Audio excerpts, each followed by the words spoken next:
জলে ডুবে মৃত্যু যাদবপুরের ছাত্রীর। মৃত ইংরেজি বিভাগে তৃতীয় বর্ষের ছাত্রী। ছাত্রী মৃত্যুতে প্রাথমিক ময়নাতদন্তের রিপোর্টে এবং জলে ডুবে মৃত্যুর প্রমাণ পাওয়াও গিয়েছে। যাদবপুরের ছাত্রীর মৃত্যুর ঘটনা এবং জলে ডুবে মৃত্যু হয়েছে এই ছাত্রীর, এমনই রিপোর্টে উঠে এসেছে। মৃত ইংরেজি বিভাগের তৃতীয় বর্ষের ছাত্রী।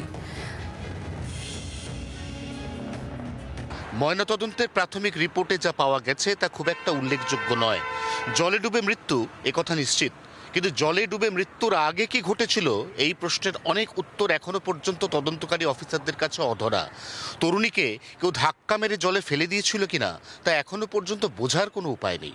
এরই মধ্যে সবথেকে গুরুত্বপূর্ণ যে অধ্যায়, ছাত্রী যখন ওই সাংস্কৃতিক অনুষ্ঠান বা বাউল গান থেকে বেরিয়ে শৌচালয়ে যাচ্ছেন তখন তার হাঁটা চলা এবং আচরণের মধ্যে কোনো অস্বাভাবিকতা ছিল কিনা, তারও পাশাপাশি যে সময় তিনি শৌচাগারে গেছেন এবং তারপর ওই বেড়ার ফাঁকা জায়গা দিয়ে জলে পড়ে গেছেন বলে অনুমান, সেখানে সেই সময় আর কেউ ছিল কিনা সেই প্রশ্নেরও উত্তর খুঁজছে পুলিশ।